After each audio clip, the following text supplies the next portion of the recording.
Bonjour à tous, je suis Philippe, le fondateur du site www.investisseur avec un s-heureux.fr et aujourd'hui pour un nouveau podcast, j'ai le plaisir d'interviewer Surin, alias Aurélien. Bonjour Aurélien. Bonjour Philippe, Merci à toi d'avoir accepté le podcast. je t'en prie, c'est avec plaisir. Et donc en plus, je suis très content de t'avoir parce qu'aujourd'hui, on va parler expatriation en Thaïlande, location courte durée sur Paris avant que tout le monde ne fasse de la location courte durée. On va parler SCPI, puis on va parler aussi indépendance financière, vu que tu coches toutes les cases que j'ai déjà citées. Alors pour commencer et te mettre dans l'ambiance, déjà, est-ce que tu veux nous dire déjà quel âge as-tu et d'où tu viens, province, Paris, qu'est-ce que faisaient tes parents, qu'est-ce que tu as fait comme études, voilà, le truc habituel pour contextualiser ton histoire. Alors j'ai 47 ans, j'ai fait ma scolarité à Lyon, où mes parents sont toujours, et puis j'avais Bon, mon rêve c'était d'aller vivre à Paris. J'allais souvent à Paris, voilà, c'était pour moi, c'était la capitale, c'est bien plus animé que Lyon, que je trouvais peu dynamique étant étudiant et jeune. Bon, à l'époque, j'aimais sortir, j'aimais bouger. Et j'ai commencé à être salarié chez Siemens à Lyon, et donc je restais chez mes parents parce qu'il y avait aucune raison que je parte. Eux partaient souvent à la campagne, moi j'avais mes amis, donc ça s'est fait comme ça. Et puis au bout de 2 ans, 2, 3 ans, j'ai voulu demander ma mutation à Paris. Euh, Ça s'est un peu mal passé dans la boîte parce qu'ils m'ont mis au placard en me disant le temps qu'on te trouve un poste à Paris. J'ai vite rebondi en cherchant un travail, et puis j'ai immédiatement été pris à Paris. Donc après, j'ai fait quelques années à Paris. Attends, et du coup, tu avais fait quoi comme étude et quel job IUT t'avais? GE2I, il me semble que je suis pas le seul sur ce site. GE2I. Alors c'est quoi? Électronique quelque chose? Génie électrique et informatique industrielle. Ok, donc ça c'est dans les années, donc tu as 47 ans, donc moi j'ai 2000, ouais. 45, ouais, c'est ça, c'est à la fin des années Ouais, 90. ouais, ouais. Et donc j'étais passionné d'électronique. J'avais fait un bac S, non, une première S. Voilà, j'ai redoublé. Enfin, ça marchait pas. J'avais atteint mon plafond, on va dire, et puis ma capacité de travail surtout. Donc j'ai bifurqué en électronique, et là j'ai eu mon bac haut la main. C'était bien plus facile pour moi. Et j'ai travaillé chez Siemens. J'avais fait un stage aux hospices civils, et j'avais trouvé que la sécurité incendie avait l'air intéressante. Donc j'avais après ensuite travaillé chez Siemens, division ex-Cerberus, division Building Technologies. Donc c'était les installations d'alarme incendie. Ok. Et au passage, donc moi aussi j'ai fait un IUT d'informatique et c'est vrai que l'IUT dans des filières bien spécifiques, c'est vraiment une bonne formation parce que j'avais aussi trouvé du travail très rapidement quand j'ai voulu en Oui, trouver. vraiment, C'était c'était vraiment, recherché. Ouais. ouais, c'est top les IUT. Quasiment du premier coup, j'ai frappé chez Siemens, j'ai été pris. Ensuite, j'ai frappé chez Socotec. Ah bah c'est bon, on vous prend. Vous commencez lundi. Bah non, faut que je démissionne. Bon bah alors venez le mois prochain. Ça, c'était vraiment facile, ouais, c'est agréable.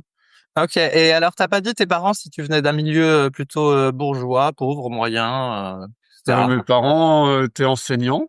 Euh, Voilà, on a eu une éducation, c'était agréable parce que j'ai toujours l'impression d'avoir eu mes parents à la maison. On partait en vacances, on allait au ski, voilà, milieu classe moyenne, mais bon, on était bien, quoi. Ouais. Ok. T'avais des bouquins chez toi ou il y avait pas de livres? Ah oui, il y avait des livres, oui. Bah ouais, je sais. La question paraît bizarre, hein, mais parce que des Ah fois oui. de nos jours, maintenant, il y a plus de livres, tu vois, chez les Ah gens. bah c'est vrai qu'à 8 ans, je disais, j'ai dévoré les Jules Verne, quoi. Aujourd'hui, je me demande comment, enfin, c'est un peu attrayant, mais c'est vrai que je dévorais les livres, et les Ok. romans. Et le choix de l'IUT, c'était toi qui avais choisi tout seul ou c'est tes parents qui t'avaient dit ou t'avais vu dans des Ah non, magazines c'est ou c'est moi. la Ah conseillère oui. d'orientation? Ouais, c'est toi. Bah, comme moi, Donc, l'IUT informatique. C'était moi, ouais. mais l'informatique, c'était pas du tout mon truc, hein. Moi, c'était l'électronique. Je comprends. Ok. Alors après, tu arrives sur Paris. Et donc, tu le joues. À l'époque, c'est les débuts des années 2000. Qu'est-ce que Oui, tu c'est ça. trouves comme logement? Est-ce que c'est facile pour toi de trouver, etc. Je te pose des questions parce que moi-même, j'ai vécu la même chose. Donc, voilà, si Alors, tu veux j'arrive t'en à dire. Paris. Alors, ce que je disais, comme j'étais chez mes parents à Lyon, j'ai été salarié comme ça pendant 3 ans. Et donc, c'est vrai que mine de rien, j'ai mis de côté parce que j'avais un salaire. La boîte me payait une voiture de fonction. Donc, mes seules dépenses, c'était les vacances. Et finalement, j'avais mis de côté quasiment, je sais pas, 80% de mon salaire. Enfin, j'en sais rien, mais au moins. Donc j'avais un petit peu d'argent de côté et j'ai réalisé qu'à Paris, je pouvais pas être locataire. J'avais pas envie, en tout cas, de payer 1 000 € de loyer pour un 2 pièces. C'était déjà très cher à l'époque. Par contre, je pouvais envisager d'acheter, donc j'avais ce projet d'acheter un appartement. Et donc, quand je suis arrivé à Paris, j'ai appelé ma mamie qui habite Versailles. Je lui ai dit, voilà, est-ce que je peux loger chez vous chez mes grands-parents, est-ce que je peux loger chez vous le temps que je trouve un appart? Et bien sûr, c'était avec un grand plaisir qu'ils m'ont accueilli. Et donc, j'ai habité chez mes grands-parents. Ça, c'est vrai que c'est une chance quand on peut être hébergé pour démarrer. Et Surtout que Versailles, c'est pas l'endroit le plus pourri d'Île-de-France, a priori. absolument, c'est très agréable. Et puis, c'est bien desservi. Je prenais mon petit train le matin, j'arrivais à Paris, c'était très agréable. Et j'avais une période d'essai de 3 mois, ce qui me contrariait un peu parce que moi, j'ai tout de suite entamé les recherches. Et puis, en me disant pour voir, et puis pour voir, il y a un appartement qui a fini par me plaire. Et puis, quand je vais voir la banque, ils me disent: «Oui, mais là, non, vous êtes en période d'essai, donc il faut attendre». Ah oui, mais non, moi, je veux pas attendre. Donc j'ai été voir mon directeur qui a complètement accepté d'abroger mon chef, puis mon directeur qui a complètement accepté sur le principe d'abroger ma période d'essai parce qu'au bout d'un mois et demi, c'était évident que j'allais rester. Donc heu, donc j'ai pu acheter relativement vite. De mémoire, je suis resté 3 mois chez ma grand-mère, donc tu vois, voilà, entre les visites, les je me souviens pour les visites, je regardais le particulier.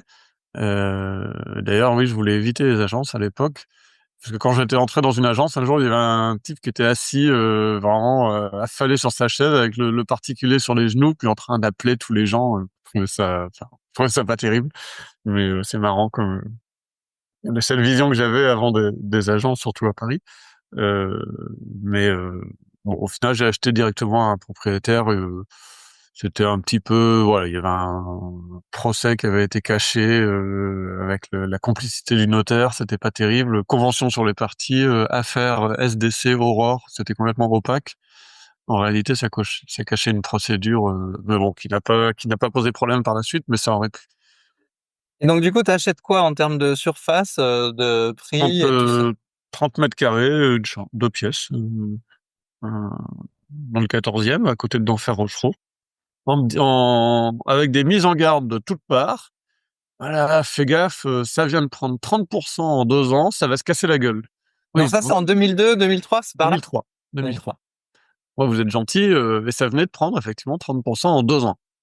Et Paris était réputé cher déjà, dans l'absolu de tout, dans l'optique de tout le monde, la vision de tout le monde, Paris c'était cher. Moi, Alors ouais, et je te coupe parce que donc moi j'étais à Paris à peu près à la même période, hein, donc enfin oui, j'étais à Courbevoie, mais je cherchais aussi un petit peu dans Paris. Et effectivement, je me souviens très bien qu'à l'époque, je trouvais ça cher et tout le monde trouvait ça cher, et du coup on repoussait l'acte d'achat bah en oui. disant ah non ça a trop monté, on va attendre, on va attendre. Ah ouais, Il y non, avait, alors mauvais choix. je sais plus s'il y avait déjà les courbes de Frigide là Ouais.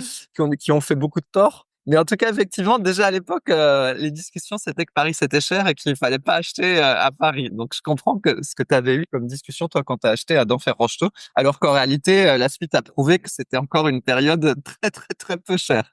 Donc, Absolument. Que moi, au contraire, ça m'a incité à acheter en me disant: «De toute manière, j'ai pas les moyens ou j'ai pas envie de me donner les moyens d'être locataire, j'ai pas envie de claquer 1 000 balles par mois».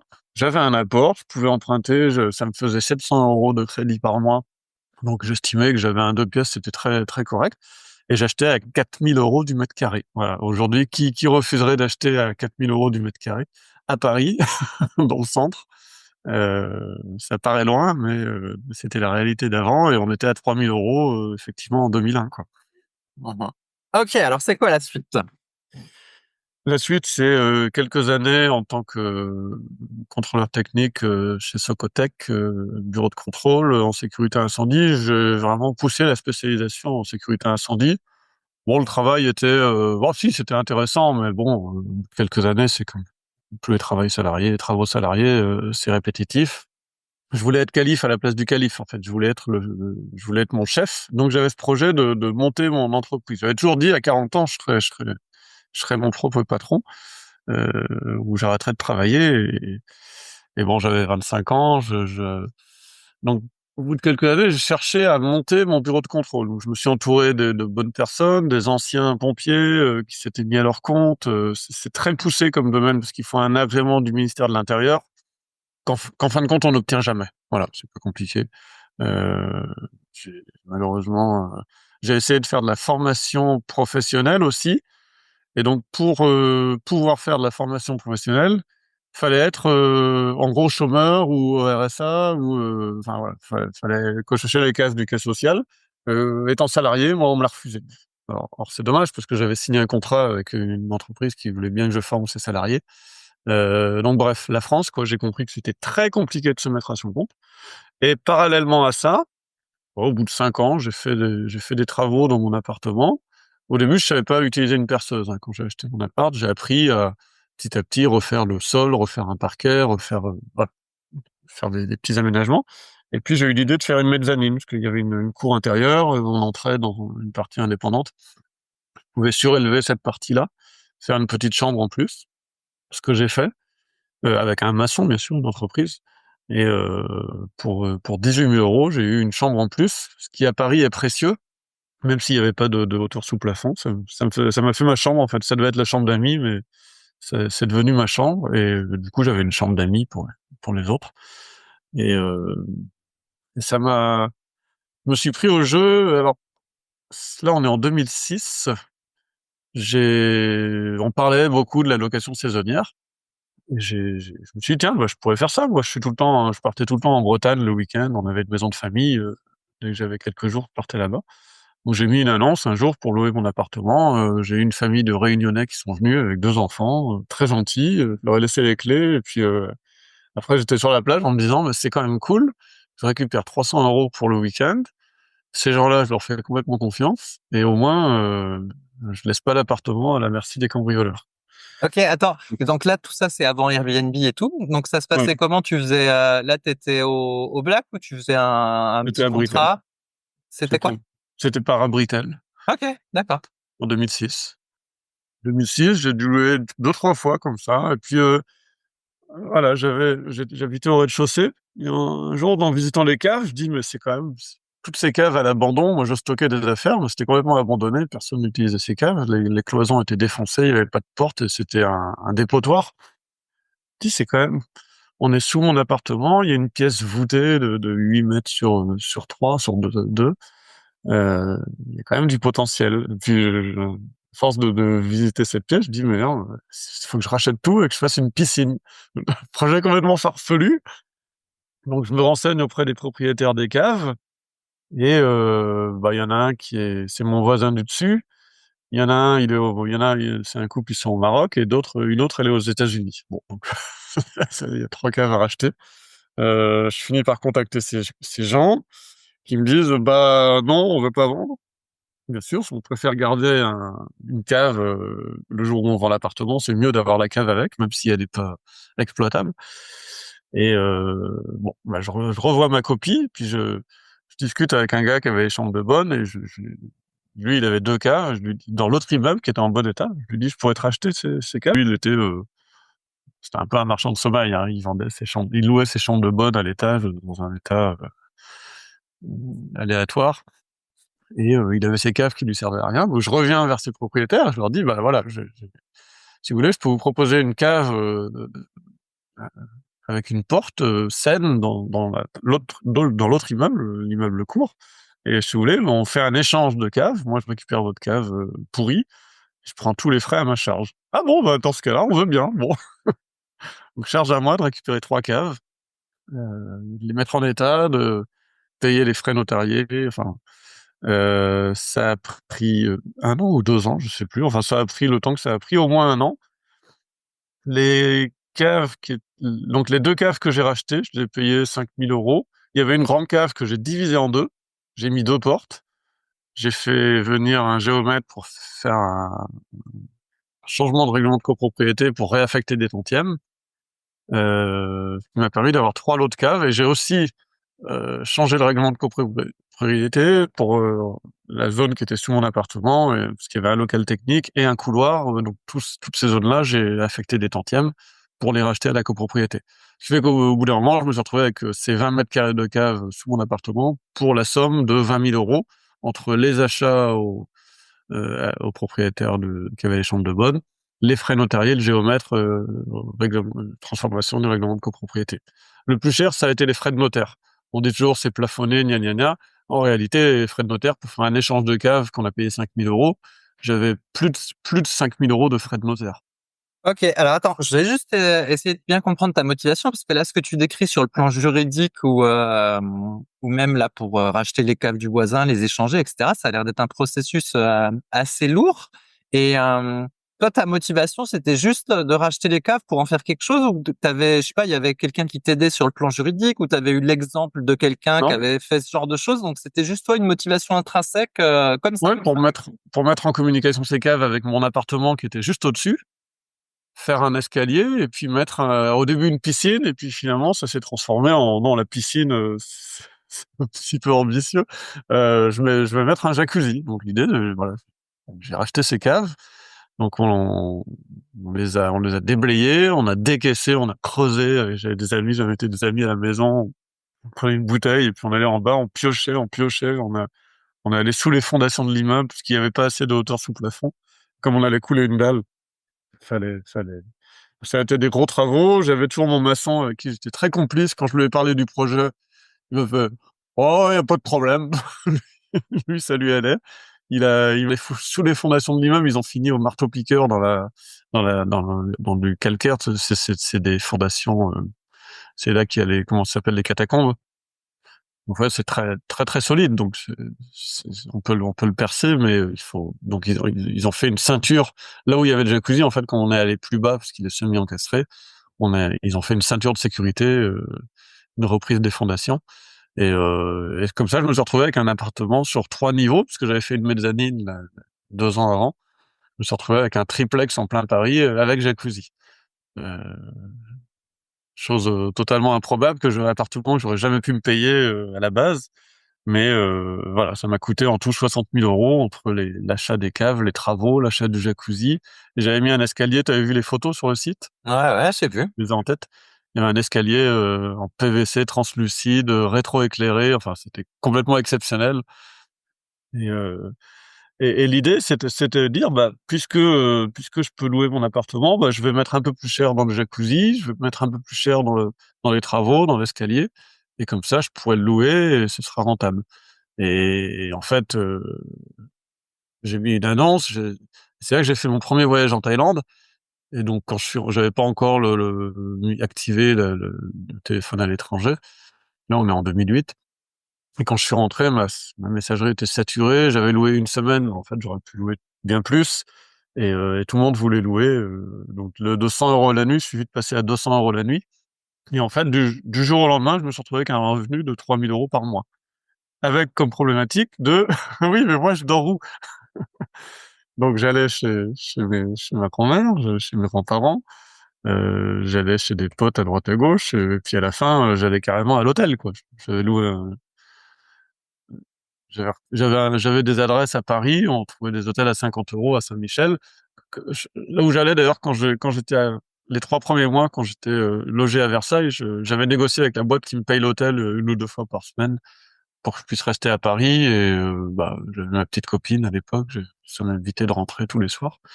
Donc j'avais l'habitude, donc j'ai fait comme ça. Et puis là, je me suis dit, bon bah non, il faut que je me trouve un petit studio à Paris pour me loger et mieux louer le rang, quoi. Donc bah, ça s'est enchaîné en fait. J'ai cherché un studio. Donc là, on était à 10 000 euros du mètre carré, hein. C'était fini les années à 4 000.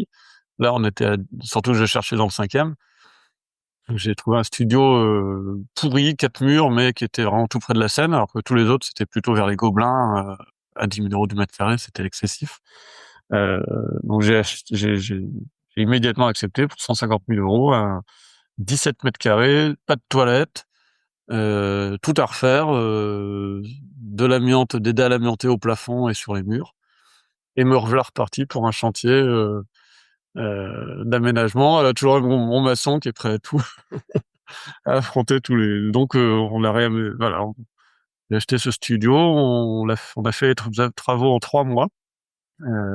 J'ai récupéré la pierre apparente sur les murs, les murs à galandage, des poutres apparentes au plafond. C'était un petit écrin, ce studio. De 17 mètres carrés, je suis passé à 20 mètres carrés parce que tout avait été doublé par du carreau de plâtre avec 10-15 centimètres de vide entre les murs dans lesquels il y avait des souris. Et, euh, et voilà. Et à l'époque, quand j'ai eu fini les travaux, j'étais déjà reparti en Thaïlande juste avant. Ça m'avait vraiment plu. Et donc, quand j'ai eu fini les travaux, je suis reparti directement en Thaïlande pour 1 mois et demi. J'ai soldé tous les congés. Alors, ça commençait à mal se passer dans la boîte. Les congés, gna gna gna, on pouvait pas. Puis, je suis arrivé le 15 mars. J'ai dit, bon, ben voilà, je dois solder mes RTT, je dois solder mes congés avant le 1er mai. Donc, je m'en vais demain. Voilà mes RTT. Comme j'ai pas le droit de les cumuler avec les congés, il y a une journée de grève, telle date nationale. Je fais la journée de grève et hop, derrière, j'enchaîne avec les congés. Merci, au revoir. Donc ça a fait bizarre au bureau. Et j'ai dit à l'étudiante qui gérait le grand appartement, je lui ai dit bon bah écoute, je mets le studio en location, tu t'inquiètes pas, c'est le début, il y aura pas beaucoup de demandes, tu pourras gérer les deux. Et en fait, non, elle a été débordée pendant 1 mois et demi et puis 2 mois parce qu'en fait j'ai prolongé mon voyage en Thaïlande. Euh, et quand je suis rentré, j'ai fait les comptes et j'avais gagné 6 000 euros par mois en location saisonnière. Alors, sur lesquels faut payer les charges ensuite, les salariés, les femmes de ménage, etc. Mais là, enfin, ça a été, si tu veux, un choc pour moi de voir tout ce que je pouvais gagner comparativement à mon salaire qui était de l'ordre de 2 000 euros avec une voiture, tu vois. Ouais, donc là, ce que tu dis, c'est que tu avais délégué en fait les entrées-sorties des gens à une étudiante, c'est ça? Ouais, oui, j'ai toujours délégué le ménage et puis les entrées-sorties enfin voilà, pour pas être tributaire des locataires. Moi, j'étais quand même salarié, donc je pouvais pas venir à 14 heures ou à 15 heures attendre des gens qui arrivaient à l'aéroport et puis qui étaient en retard. Donc voilà, j'avais toujours une solution. J'étais entouré des personnes pour gérer. J'avais une femme de ménage aussi dès le début, hein. Et donc voilà, l'étudiante pouvait aussi prendre le relais de la femme de ménage quand il fallait. Mais j'ai toujours eu une petite équipe pour gérer justement les locations et les arrivées et départs au gré des locataires. Ok, et t'avais pas de casse dans tes appartements? Parce que là, avec Airbnb, il y a des systèmes de notation où des fois on note les clients, les propriétaires et tout ça. Là, les gens qui venaient, du coup, tu pouvais pas vraiment les choisir. Ou à Britel, ils avaient aussi un système de notes, en fait. Comment tu pouvais être sûr de à qui tu louais puis que t'allais pas te retrouver avec une fiesta ou je sais pas, un tournage porno ou que sais-je dans tes biens? Bah, que je sois à l'époque ou aujourd'hui, il y a aucun moyen. Enfin non, il y avait, tu peux pas choisir, tu peux pas dire non hein, à un locataire. Quand c'est loué, c'est loué. Hein. Et Moi donc, j'étais en ouais. t'as des anecdotes de problèmes ou je sais pas là, parce que dans le jacuzzi, ça peut être, Plein, non? Tout ouais, va plein. plein? Alors oui, oui, plein, plein. Alors et des anecdotes sympas et puis des anecdotes effectivement où c'est l'horreur. Je reviens, c'est l'horreur. Mais alors si tu veux, moi le jacuzzi au début, ouais, les voisins. J'ai une voisine chiante qui était avocate au-dessus, qui est arrivée peu après que j'ai eu le jacuzzi. Dès qu'il y avait du bruit, elle m'appelait. Donc très rapidement, j'ai mis en place une caution bruit. Et la caution est montée à 1 000 euros. Il y avait 300 euros pour la caution bruit. Et donc j'ai eu 2 locataires qui clairement venaient. Ils savaient qu'ils ne devaient pas être plus de 6. Des fois ils étaient 6, mais ils foutaient le bordel quand même. Des fois ils étaient 10. Et je les appelais à 10 heures. Ouais, monsieur, on va faire attention. Et puis à la fin, ils me répondaient plus. Et ils savaient que les 300 balles étaient perdues. Mais jamais personne n'est allé me réclamer cet argent ensuite, tu vois. Donc bon, c'était au détriment des voisins. Moi, je filais 100 balles à la voisine pour qu'elle me fiche le paix. Ça a marché quelques années comme ça, si tu veux. Après, j'ai eu un jour où effectivement, c'est arrivé que le jacuzzi soit dans un état lamentable parce qu'ils ne le remettaient pas en marche le matin. Il faut que ça tourne, l'eau. Comme quand ils sont nombreux, ça se dégrade vite. C'est comme une piscine, hein, c'est une eau qu'on filtre, c'est pas une eau qu'on change. On la change au bout d'un mois et demi, 2 mois. Et ça m'est arrivé de retrouver effectivement derrière la porte de toutes les serviettes de la maison avec du vomi dedans, des trucs immondes. Mais systématiquement, j'ai pu facturer parce que j'avais une caution et que un jour on m'avait cambriolé en priant. J'avais une armoire qui fermait à clé, elle avait été ouverte. On m'avait piqué notamment en plus une carte bancaire de Thaïlande, de l'argent thaïlandais. Enfin, c'était ridicule parce qu'il y avait 30 euros mais de se sentir, tu sais, je comprends la notion de viol, tu vois, quand tu te fais voler dans tes affaires personnelles. Et donc, j'ai dit à la fille que c'était inacceptable, que sa soirée avait dégénéré et que qu'elle compte pas revoir sa caution, que j'allais sûrement déposer plainte. J'ai jamais eu de retour. La caution, c'était une SCI qui avait fait le chèque. Ça devait être la SCI de ses parents. Bon, bah, 1000 euros. J'ai mis 3 jours à nettoyer l'appart, hein, quand même, ou 2 jours, parce que quand je rangeais les assiettes, les assiettes dans les placards, par exemple, je les prenais, je dis, mais en fait, elles avaient été lavées au lave-vaisselle, mais sans produit. Je sais pas si t'as déjà fait ça, mais c'est une horreur en fait. Ça durcit la nourriture et donc faut tout relaver, mais de manière énergétique parce que Mhm. bref, c'était du travail. Mais bon, bah, écoute, ça m'a fait 1000 euros de gain. J'avais pas de locataire dans la foulée. Euh, un jour, par contre, j'ai eu ma femme de ménage sur le Moldave qui était au top, Lyudmila. Un jour, elle est pas venue parce qu'elle a mangé la commission. C'est le problème, c'est comme dans l'aviation, c'est le check and recheck. J'aurais dû la rappeler pour confirmer, tu viens bien demain, ou si elle est pas venue. Les Américains sont arrivés, ils ont vu l'appartement, bah, ménage pas fait, c'est comme ils sont les Américains, ils sont tout de suite repartis, alors qu'on leur a dit, bah non, mais dans 2 heures, c'est bon. Non, non, donc ça m'a coûté 1000 euros, par exemple. À l'inverse, tu vois, quand les gens réservent une semaine, puis hop, au dernier moment, ils viennent pas, et puis, bah, c'était de notre faute, donc, un coup on gagne, un coup on perd, mais l'un dans l'autre, j'ai jamais été perdant à cause de la casse. Voilà, il y a eu de la casse, mais après j'ai dans le studio des Russes. Alors les Russes ont très mauvaise réputation. Ils ont toujours été super corrects. Ils arrivent, ils payent 500, c'est des liasses de billets en espèces. J'avais beaucoup de billets de 500 et de 200. Parce que c'est avant 2002, bah avant la loi Allure, ça se faisait pas mal en espèces les paiements. Et donc des Russes, ils avaient fait tomber la lampe et l'ampoule avait cassé avec toujours vissé dans la lampe, donc ils avaient mis un petit mot d'excuse et ils m'avaient laissé un billet de 5 euros. J'avais trouvé ça mignon sur le principe, tu vois, c'est ça en fait. Tu casses, tu payes quoi. Puis c'est tout. On leur demande pas de réparer ou de payer plus aux gens. Mais je trouvais ça marrant de la façon dont ils avaient fait ça. Ok. Et alors, pourquoi t'avais choisi la Thaïlande pour faire tes petites virées? Parce qu'une amie était partie là-bas en stage, enfin, oui, je sais plus, enfin, elle travaillait pendant 6 mois là-bas. Et j'avais dit, ah tiens, pourquoi, enfin, je lui ai dit, ah bah tiens, j'irai peut-être te voir, ça pourrait être sympa comme destination. J'étais jamais sorti de l'Europe, j'avais jamais vraiment voyagé. J'étais allé si aux Pays-Bas, en Espagne, mais toujours en voiture, quoi. J'avais pas beaucoup pris l'avion. Et voilà, c'était l'opportunité. Je me suis dit, tiens, c'est l'occasion de découvrir un pays lointain. Bon, qui avait bonne réputation, mais ça aurait été le Vietnam ou le Brésil ou n'importe quoi. Enfin, toi aussi bien, je serais allé là-bas. Euh, J'y suis allé 3 semaines en me disant, tiens, c'est cool, comme ça, je serai avec des locaux. Elle sera avec des amis français sur place.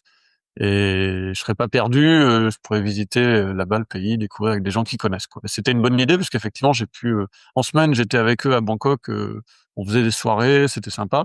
Et puis, moi, je partais quelques jours tout seul en excursion. Et puis le week-end, on allait en groupe, ils faisaient des week-ends à la plage, des week-ends à faire des visites. C'était très, très sympa. Et j'ai vraiment eu un souvenir génial de ce voyage en me disant, ouais, j'y retournerai, voilà. Mais sans plus, tu vois. C'était pas du tout, et j'y suis retourné bah, juste avant d'acheter le studio en me disant tiens bah parce que j'avais un pote qui partait tous les ans à Phuket en hiver, qui passait ses hivers là-bas, donc je lui ai dit bah, tiens je vais peut-être te voir, donc j'y suis allé, voilà, je suis allé à Phuket. C'est là que j'ai rencontré ma compagne, mais toujours en mode bon, c'est les vacances, j'ai aucune raison de m'installer là-bas. Et j'étais toujours moi dans ma volonté de me mettre à mon compte, hein. Je pensais pas du tout vivre de location saisonnière, même quand je faisais de la location saisonnière. C'est vraiment quand je suis rentré de mon troisième voyage, quand je te dis où je suis parti 1 mois et demi, puis finalement j'ai prolongé à 2 mois, parce que le directeur entre-temps j'ai appris qu'il avait envoyé un recommandé à mon domicile me reprochant d'être absent. J'ai dit, bah, puisque je reçois un recommandé pour absence, on va faire l'absence injustifiée. J'ai prolongé mes vacances de 2 mois. J'ai appelé l'inspection du travail. Il s'est fait virer parce qu'il était déjà dans le collimateur. J'étais délégué du personnel en plus. Donc, quand je suis revenu, il y avait un nouveau directeur qui m'a dit, bah alors, on était inquiet de pas vous revoir parce que j'avais même pas prévenu, bien sûr. Vraiment, je m'en foutais, quoi. Et puis d'un air inquiet, je lui explique, oh ouais, non, j'étais coincé, j'étais à l'hôpital. Il me dit, mais vous avez des feuilles de soins, quelque chose? Je fais, bah non. Il me dit, bah, on va pas pouvoir vous payer. ce qui était absolument le cadet de mes soucis. Et donc, bien sûr, j'ai eu aucune sanction. Et en plus, ces abrutis n'ont pas su comment ne pas me payer, donc j'ai été payé normalement, euh, entre les vacances et les absences injustifiées. Donc, mais moi, ce qui comptait, c'est que quand je suis rentré, j'ai vu que voilà, j'étais autonome financièrement. Donc, à partir de là, j'allais au travail en mode bon, comment on fait pour terminer? Moi, je me demande, j'ai envie d'aller voir ailleurs. Et là, pour le coup, voilà, après ces 2 mois en Thaïlande, j'envisageais effectivement de m'y installer. Donc, j'y suis retourné en juillet, vite fait, en vacances. Et puis après, on a négocié un départ conventionnel avec le nouveau directeur. Il m'a filé 20 000 balles et puis bon, c'est plutôt cool parce que c'était moi qui étais demandeur.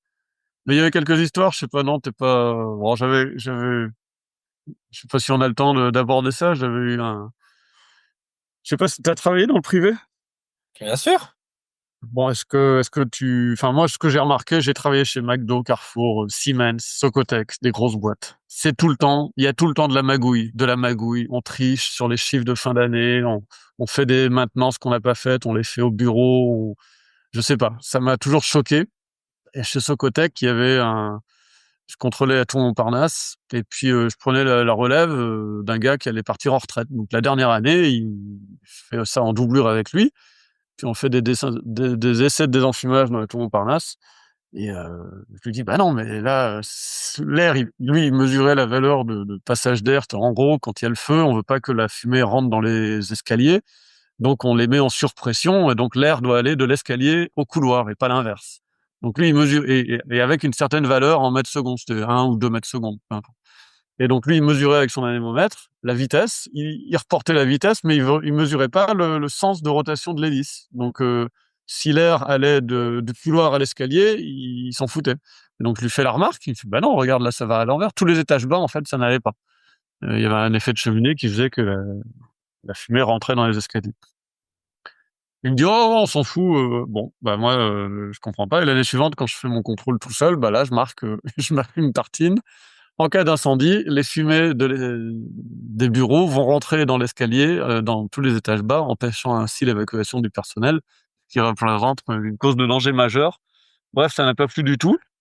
Le client qui rappelle l'entreprise, mon patron, je lui explique. Je fais: «Bah, non, mais je peux pas faire autrement. C'est comme ça, quoi». Et donc, je suis convoqué pour faire des essais de désenfumage avec des essais au fumigène, parce que quand même, ils veulent pas laisser se passer ça. Donc je suis fébrile, je me dis: «Bon, j'espère que je me suis pas loupé, mais bon, il y a pas de raison, moi». Donc ils font des essais de fumée dans un couloir. On ouvre le désenfumage et hop, quand on ouvre les portes, là, je me souviens, le responsable sécurité qui dit: «Oh merde, on enfume l'escalier». Donc là, je me dis: «Bon, bah, chouette, j'ai raison, ils vont ils vont me foutre la paix». 3 jours après, je suis convoqué chez le DRH. «Bon voilà, vous avez 4 mois d'ancienneté, on vous propose un départ». Je fais: «Pardon?» C'est comme ça que dans l'entreprise, on traite, heu, les gros clients. C'est-à-dire que face au salarié qui a raison, bah, on se débarrasse du salarié qui dérange. Donc là, j'étais un peu dégoûté, c'est ce qui m'a incité à être délégué du personnel. J'ai refusé la proposition du DRH en lui disant qu'en dessous d'1 an de salaire, il y avait pas de négo possible. Il a pas insisté, il aurait pu trouver moyen de me virer pour faute grave, il l'a pas fait. Donc je suis passé délégué du personnel et j'ai contacté le Canard enchaîné qui a écrit un article, je pourrais te l'envoyer si tu veux. Un article assez assassin, la tour Montparnasse infernale, voilà, en cas d'incendie, gna gna gna. Et puis la direction a néanmoins pris de mesures. Ils ont décidé de demander aux techniciens d'aller voir ailleurs, parce qu'effectivement, ils m'ont retiré le client. Ils ont mis quelqu'un d'autre, bien plus docile, qui a accepté de taire ses observations sur l'absence de sécurité dans la tour. Et moi, vraiment, ça m'a choqué, quoi. Donc, si tu veux, quand il y a eu l'article qui est sorti dans le Canard enchaîné, là, ils se sont dit: «Ah ouais, là, on a affaire à quelqu'un qui peut nous causer du tort». Donc, quand j'ai demandé un départ, si tu veux, ils ont accueilli ça, en me disant: «Bon, ouais, pas de problème». OK. Ça a Et facilité. comment ça s'était passé avec le CANAF? Tu as envoyé, un courrier, puis après tu as fait une interview avec eux ou ils ont écrit un J'ai article envoyé un sur le mail, voilà, sur leur site, il y avait un formulaire et puis, le gars, un journaliste m'a appelé, on est allé au restaurant, je lui ai fourni les rapports, les comptes rendus, l'historique. Et bah, ça leur allait pile poil, quoi. J'avais déjà dénoncé un jour dans le 20 minutes, il y avait une pleine page sur une tour amiantée où pareil, il y avait, c'était Foncia qui avait racheté un organisme de contrôle qu'elle faisait venir dans ses immeubles, qu'elle gérait. Et l'organisme de contrôle venait 32 minutes pour contrôler 35 étages et marquer qu'il n'y avait pas d'amiante. Et j'avais un technicien qui travaillait sur place qui m'a dit: «Ouais, Olivier, je suis inquiet». Tu vois, ce côté qu'on était un petit peu vus par les personnes sur site comme les référents techniques. Donc il me dit: Regarde, tout ça, c'est amianté. Moi, je mets un masque, mais je suis inquiet pour ma santé. Qu'est-ce que tu peux faire, quoi?» Donc j'avais appelé la médecine du travail, on avait fait des relevés et on avait révélé un scandale, quoi. Et donc pareil, j'avais appelé les journalistes. C'est quand même le meilleur moyen de faire, savoir au grand jour les scandales. Mais des scandales, il y en avait chez Siemens, il y en a partout, chez McDo, enfin, tout le monde triche, quoi. C'est en gros, si tu veux être un bon directeur, accepte de magouiller, quoi. C'est ça qui m'énerve dans le privé, c'est cette course aux chiffres qui incite les gens à faire n'importe quoi. Et comme les salariés sont trop dociles, la plupart n'osent pas dire non et ils se rendent complices de ces combines. Au moins, on ne les dénonceront pas, quoi. Tu vois? Oui, c'est un petit peu la même chose qu'en étant lanceur d'alerte un petit peu, c'est Ouais, que tu as de la ouais, c'est ça. pression, de la part de ta hiérarchie, puis au final, tu crois faire le bien, mais tu peux surtout en prendre pas la tronche et puis au final, bah, tu pas fait le bien, mais tu t'es fait le mal. Donc Ouais, ouais, on passe pour le ouais, en plus, il y a un moment, j'ai craint pour ma sécurité. Je me suis dit: «Mais attends, mais les mecs de la tour Montparnasse, il y en a qui ont dû se faire virer. J'ai intérêt à faire gaffe». C'était Icade, le gestionnaire de la tour. Il y avait des gros enjeux. On parle de contrats à plusieurs centaines de milliers d'euros, à chaque fois avec les entreprises et puis, mais bon, moi je défendais ma vision de la sécurité et la vision, juridique de la sécurité et puis avant tout pratique, quoi. Donc, tu peux le noter dans un coin, s'il y a un feu dans la tour Montparnasse, je déconseille aux gens d'évacuer par l'escalier. Et comme ah, les ascenseurs, il faut surtout pas les prendre en cas d'incendie, bah, bon courage. mmh.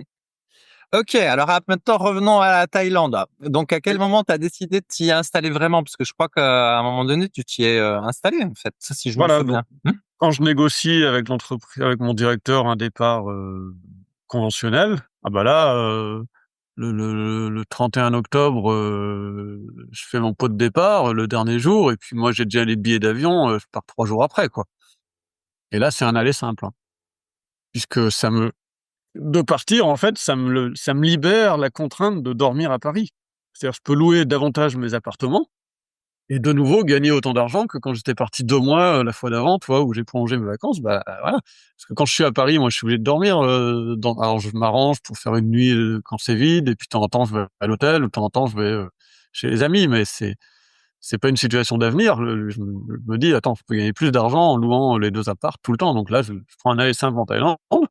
Ma petite copine, de l'époque, dont je m'en foutais un peu à l'époque, je lui dis: «Bah, écoute, je suis là, mais cette fois, je repars pas, je suis là tout le temps, quoi». «Ah bon?» Donc bah, on fait connaissance avec sa famille, on va à la campagne, on part en vacances, hein, on part un mois au Vietnam, et puis je me dis: «Si ça marche, dans un an, on fera un enfant, quoi». Mais en fait, bon, je sais pas ce qui s'est passé, elle est tombée enceinte immédiatement et donc bah, ça s'est enchaîné ensuite, c'est pas compliqué, 9 mois jour pour jour, après mon départ, elle a accouché de notre premier enfant, heu, donc moi à un moment, je suis reparti en France au printemps, elle était enceinte, je lui ai dit: «Bah, il faut qu'on trouve une maison, non?» Parce qu'on vivait à droite à gauche. Alors ouais, dès le début, alors quand est-ce que j'ai acheté les apparts à Bangkok? Ouais, dès que je suis parti.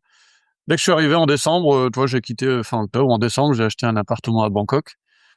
Et comme j'hésitais entre 2, j'avais ah oui, une chose intéressante qui peut intéresser les IH, j'en avais parlé ma présentation, c'est quand j'ai Mmh. quitté l'entreprise, c'était la plus grosse boîte détenue à 100 par les salariés et donc chaque année, on nous incitait à acheter des actions, enfin, on nous offrait la possibilité d'acheter des actions, avec un abondement de l'entreprise de l'ordre de 30 et c'est des actions que j'ai payées 35 €, puis 40, puis 50.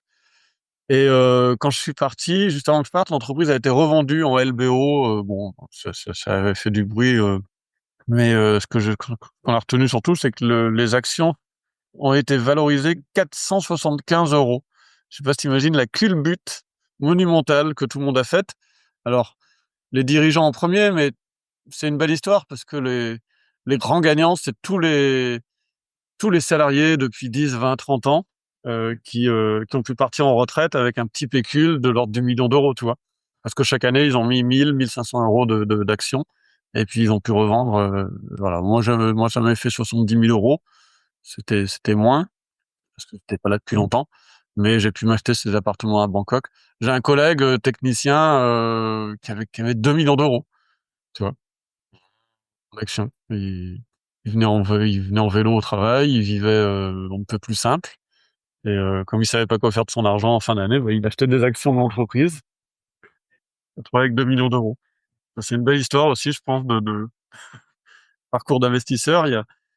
C'est ces histoires de financiarisation de l'entreprise. Ça a bénéficié à certains salariés quand les entreprises permettaient aux salariés d'acheter des actions. Malheureusement, c'est pas la majorité des cas. Et puis, il faut que l'entreprise, elle se porte bien. C'est sûr que si tu as investi en 2007 toutes tes primes sur la Société Générale, je sais pas si tu as été gagnant par la suite. Ouais, c'est sûr. Ouais. Ouais, Alors, non. pourquoi tu as choisi Bangkok? Oh, Bangkok, c'est le point de chute, hein. Mais après, pourquoi je suis Bangkok? Parce que l'idée, c'était de louer mes appartements aux touristes, hein, c'est tout. Donc, Ok, mais alors du coup, t'as toi là où tu habites, et puis en plus, tu t'es dit, je vais faire de la location. je vais faire pareil. Tu vas faire Pourquoi pareil, pas? mais en Oui, Thaïlande. oui, voilà, ouais. Mais j'avais pas intention de vivre dans ces apparts, hein. Le but, c'était de les louer aux touristes. Hmm. Mais ça t'a pas paru compliqué d'acheter sur place en Thaïlande, enfin de répéter toutes les choses en Thaïlande? Est-ce que tu Bah, parles pas thaï? Comment tu t'es débrouillé? aujourd'hui, avec le recul, je me dis, ouh là là, mais qu'est-ce que je fais m'embarquer là-dedans? Mais à l'époque, je doutais de rien, et non, non, je l'ai fait. Justement, ça m'a fait un challenge. Ce qui m'a sûrement aussi aidé à parler le thaï, cette indépendance, à vouloir chercher tout de suite un appartement, faire des visites. Alors, les gens parlent anglais, mais au bout d'un moment, faut quand même aussi passer un cap supérieur. Et moi, j'ai appris la langue, j'ai appris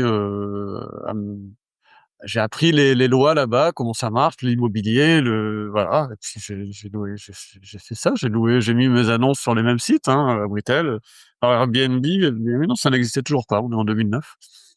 À Britel, alors il y avait quoi? Je sais plus sur quoi je louais l'appart à Bangkok, mais il y avait des sites locaux sûrement qui me permettaient aussi de louer. Et en fait, à Bangkok, j'ai été rentable, j'ai atteint les 8-9%, mais j'ai jamais dépassé les 10% de rentabilité, alors qu'à Paris, j'ai eu entre 12 et 15% de rentabilité nette. Sachant qu'en plus, j'ai fait des plus-values énormes quand j'ai vendu. D'accord. Mais les appartements que tu avais achetés en Thaïlande aussi, tu avais fait la même technique d'acheter des trucs pourris bien situés et de refaire tout? Ouais, non, Non, là par c'était. contre, ouais, par contre, j'aurais pas été en mesure de faire ça. Donc là, c'était des projets neufs. J'ai acheté un qui était en phase finale. Et d'ailleurs, j'étais le premier habitant parce que quand je suis arrivé, l'immeuble était fini. Je leur dis, bon, bah qu'est-ce qu'il faut pour que j'ai les clés? Elle me dit, bah, dès que vous aurez l'argent, ce sera bon. Bah, je l'ai, je vous fais le virement, là, dans 10 minutes, vous avez l'argent. Ah bon? Parce que tous les tas, ils font des crédits, tu vois, pour acheter. Sauf que moi, bah non, c'était 40 000 euros. J'ai fait le transfert. Et à l'époque, j'avais 50 bahts pour 1 euro. Aujourd'hui, on en a 36, ou là, on est 38 récemment. J'ai une plus-value en bahts de 30 à 40%. C'est énorme. Hmm. Parce que le change le baht n'était pas, l'euro était fort surtout à l'époque. Le baht était pas cher et l'euro était fort. Donc j'ai acheté ces appartements quand l'euro était fort. Et donc voilà, une belle réserve de cash en monnaie locale le jour où je les revends. Par contre, j'avais essayé de revendre j'ai jamais réussi.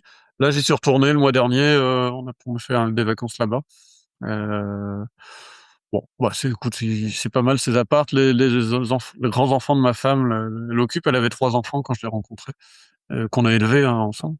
Elle était veuve et bon, ils sont dedans. Quand il y a là, depuis le Covid, j'ai très peu de locataires. Donc quand il y a des locataires, bon bah je les chasse, hein. Ils savent que c'est précaire, mais ils se débrouillent et puis voilà, j'ai moins de locations qu'avant. Ça rapporte 4-5% aujourd'hui. Ok. Donc en fait, à un moment donné, tu avais les deux appartements à Paris, tu avais les apparts à Bangkok, toi tu vivais en Thaïlande, et du coup, qu'est-ce que tu fais là-bas? Est-ce que on peut considérer que tu es indépendant financièrement ou il y a quand même, enfin, parce qu'a priori, vu que tu délègues beaucoup de choses, en fait, t'as pas tant de choses que ça à faire au cours de tes journées. Ou il y avait Ah oui, moi je suis clairement en mode vacances. Alors, je gère la partie commerciale, si je peux dire, c'est moi qui gère les interfaces des sites internet, qui met à jour les plannings, qui prend les rendez-vous avec les clients. Donc j'ai beaucoup d'administratifs, d'échanges de mails avec les clients, mais tout ça, ça se fait depuis mon ordinateur. Même depuis mon smartphone, je me souviens dans un bus au Vietnam, ça j'aime bien raconter cette anecdote. En 2009, je suis dans un bus au Vietnam, je valide un paiement PayPal pour une réservation à des Australiens, tu vois. Je me dis, c'est génial, quoi. J'ai cette possibilité, tu vois. J'avais acheté une carte SIM locale, j'avais l'internet. Il y a personne qui faisait ça en 2009. Et en fait, moi, j'avais justement avec cette faculté qu'on avait à avoir internet partout, bah, je réalisais que mon travail entre guillemets qui consistait à gérer des locations saisonnières, je pouvais le faire à n'importe quel point du globe. Du moment que j'avais une connexion internet. Ça, c'était génial. Donc, en fait, moi, j'étais indépendant financièrement dans le sens où je gérais mes locations saisonnières. J'en avais 2 à Paris, 2 à Bangkok, très rapidement. Ouais, en gros, tu étais digital nomade avant l'heure, mais avec un gros point de chute en Thaïlande, si je comprends bien. Ouais, ouais, ouais, bah, après, on a loué une maison en Thaïlande, à la campagne, là où habitait ma compagne, et puis on a fait construire voilà, on a fait construire une maison, quoi. On avait notre maison là-bas. Ok. Et alors Loin de Bangkok. sur la vie en Thaïlande à cette époque-là, ou même maintenant du coup, si tu as suivi un peu l'évolution, parce que de ce que j'ai compris maintenant, la Thaïlande c'est super touristique, ou en tout cas ça l'était avant le Covid. Je sais pas si c'est encore Oui, touristique. oui. Là, je sais pas, moi ce que ça m'évoque, c'est la street food pas très cher, le tourisme sexuel, les belles plages et le Muay Thai. Alors, parmi tous ces clichés, qu'est-ce que tu peux débunker ou Alors, confirmer? le Muay Thai, moi, ça m'a jamais intéressé, mais bon, bah, si on veut assister à des matchs de boxe, mais effectivement, moi, j'ai jamais, bon, j'aime pas je suis pas curieux de ces sports de combat. Et D'accord, parce que pourtant, tu es la génération Bloodsport et kickboxer de Jean-Claude Van Damme, vu l'âge que tu as. exactement, mon fils, mon grand-fils, quand je lui dis, mais ah, il y a Sylvester Stallone, il adore les films, dès qu'il y a Van Damme, Schwarzenegger, et je lui dis, ah, moi, c'est toute mon époque, donc il aime bien voir les Rocky, les Rambo qui passent en ce moment. Moi, aujourd'hui, ça, je trouve ça horrible, mais c'est vrai que enfin, moi, j'adorais à l'époque, donc je trouve ça très bien qu'il regarde. Et malgré que j'ai aimé ça étant ado, en Thaïlande, ça m'a pas intéressé. Donc ça, non, je suis passé à travers. Tourisme sexuel, alors oui, bah, c'est vrai qu'il y a ce côté glauque. Des fois, tu vas dans certaines rues, t'as des mecs qui te regardent, même qui sont des mecs âgés qui te regardent toi, quoi. Enfin, en tant que touriste, donc c'est espèce. Et puis tu vois des gros, bon, je veux pas dire non, des gros touristes avec des jeunettes. Il y a le côté glauque, mais par contre, moi j'ai vu beaucoup de retraités. Et d'ailleurs, les amis que j'avais à la campagne, c'était beaucoup de retraités qui avaient divorcé, qui se sont refait une vie en Thaïlande. Et là, on est de l'autre côté de la frontière du tourisme sexuel. C'est-à-dire qu'en gros, c'est des papys, ils ont 60 ans, voire 70. Ils peuvent se trouver une petite taille de 40, 50 ans, tu vois, qui sera encore très belle et chacun va rendre heureux l'autre. Et c'est des belles histoires. Et parfois, ils ont des enfants quand la fille a encore l'âge d'en avoir. Et donc il y a plein de belles histoires. Et moi j'ai rencontré ma compagne, je sais pas, elle a 4 ans de moins que moi. Bon bah tu vois, mais c'est vrai que c'est très facile après d'avoir des copines là-bas à tout âge. Voilà, tu peux avoir de très jolies filles en payant ou sans payer. Là-bas c'est accepté, c'est complètement toléré. Bon, les gens vivent comme ça. Après chacun en fait ce qu'il en veut. Hein. Nous, enfin, c'est pas si tu veux, le tourisme sexuel en lui-même, tu vas trouver 2 quartiers de Bangkok où c'est présent, les gens ils y vont pour ça. Et puis partout ailleurs, bon voilà, t'as quelques salons de massage, mais soft, enfin normaux quoi, qui sont agréables. T'as quelques bordels, mais où là c'est plutôt discret. Et chacun vit sa vie complètement normalement. Donc c'est pas trop, si tu veux, comment dire, c'est pas trop voyant quoi dans le pays. D'accord. Et là, je sais plus si c'était toi qui l'avais écrit sur le forum ou si je l'ai entendu, où l'idée c'était que quand tu avais une maison là-bas ou quelque chose comme ça, il était de bon ton de participer à l'économie locale en fait en employant des gens pour entretenir ta maison. C'était pas nécessairement un signe genre je suis bourgeois puis je veux qu'il y ait des larbins qui s'occupent de moi, mais c'était bah, tu contribues en payant à l'économie locale. C'est toi qui avais écrit ça ou c'est Bah, ça me rappelle rien, bon. non. Et alors, est-ce que c'est vrai ce que je dis là ou c'est des conneries? Bah J'avais embauché parce qu'on avait une grande maison, on avait deux jeunes enfants. Et j'avais embauché des tailles, deux grand-mères, enfin de jeunes grand-mères, tu vois, qui venaient s'occuper des enfants, qui nous permettaient nous d'aller faire les courses, d'être plus autonome avec ma femme, et puis elle faisait le ménage, elle gérait les enfants, voilà. Donc mais tout comme j'avais des femmes de ménage à Paris pour les apparts, je me suis toujours entouré, si tu veux, j'ai toujours délégué ces tâches un peu qui me paraissaient contraignantes. Je l'ai pas fait dans le but d'être bien vu, mais c'est vrai que la conséquence de ça, c'est que c'est bien effectivement bah, on est bien vu quand on embauche des gens, on les fait travailler, tu fais venir le plombier. Je me souviens un jour, j'ai fait venir un plombier, j'ai payé 40 bahts. Je dis mais c'est pas possible, comment il fait? J'ai payé 1 euro, il m'a changé un robinet. Je dis mais en France on va payer ça 150 balles et puis le mec il vient et avec son pick-up pourri, il fout sa colle, il répare mon truc, 1 euro. Donc des fois tu donnes plus, mais c'est pas. Mais bon, on se fait bien voir parce qu'on est correct en fait. Voilà. Euh, un jour, j'étais au magasin, je donne 500 bahts à la dame pour acheter de l'eau et je sais pas quoi, et elle me rend la monnaie sur 1000 bahts, donc dont un billet de 500. Je dis ben non, enfin je refuse, tu vois. Ça me choque. En France, je l'aurais accepté, hein. Un jour au McDo, on m'a rendu la monnaie sur 200 francs alors que j'avais payé 100. Mais là-bas, tout de suite, je l'ai montré, quoi. Puis du coup, bah ça, c'est des histoires qui se savent après, tu vois. Et du coup, c'est vrai que bon, ça permet d'être bien vu. Mais il y a quand même des jalousies. Et je reviens sur l'histoire de mes deux nounous, femmes de ménage. Un jour, ma femme avait acheté on allait au magasin une fois par mois parce qu'on n'avait pas de voiture et on se déplaçait en scooter. On allait en ville faire le plein, tu vois, puis on achetait du stock, quoi. Et puis elle avait acheté 7 shampoings, tu sais, des petits flacons emballés, quoi, ensemble. Et puis ça m'avait marqué, quoi. Je dis bon, c'est pas forcément le plus économique, mais bon, c'est pas grave. Moi, j'aurais plutôt acheté un gros. Et et puis il y avait ses grands enfants, et puis il y avait des petits, quoi. Puis un jour, je recompte les trucs, il en reste trois. Je fais forcément, j'accuse les grands, quoi. Bah non, mais qu'est-ce que vous faites avec les shampoings? Faut arrêter, quoi.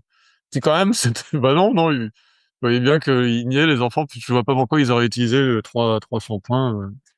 Et en fait, c'est les femmes de ménage. Donc, je me suis mis à contrôler les stocks.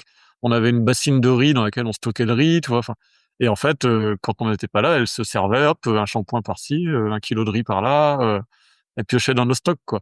Donc, si tu veux, les gens, ils nous voient vivre, parce que c'est vrai que non, moi, j'arrive, hop, j'achète une maison, j'achète une voiture, j'achète un scooter. Ils sont, ça déclenche des jalousies, et sauf que quand tu apprends que on t'a volé, ben là, donc, moi, je me suis séparé de ces gens-là et après, j'ai appris effectivement à être, j'ai malheureusement appris à être un peu plus radin, quoi. Au début, j'étais un petit peu en mode, c'est la fête, on fait n'importe quoi avec l'argent. Même ma compagne, hein, ça lui a tourné à la tête, de me voir comme ça et j'ai dû apprendre à la restreindre, à nous restreindre parce que sinon on allait dans le mur, tu vois? Il y a beaucoup de jalousie et même en France, j'ai été choqué. Je me souviens du père d'une amie qui m'a contacté, Olivier, j'aurais besoin de 1 500 € et tout. Et j'étais dégoûté. Tu sais, en gros, j'étais un peu dégoûté d'être riche, quoi, parce que j'étais un peu devenu riche malgré moi. Moi, je continuais à vivre comme un technicien qui gagnait 1500, 2000 € par mois. Et aux yeux de certains, j'étais devenu la vache à lait, quoi. Et ça me plaisait pas. Ok. Et alors pour les plages paradisiaques? Ah ouais, ouais, bah ça c'est, moi j'adore, quoi. Alors c'est ce qui me gênait, là on habitait à la campagne, c'était quand on était loin de la mer.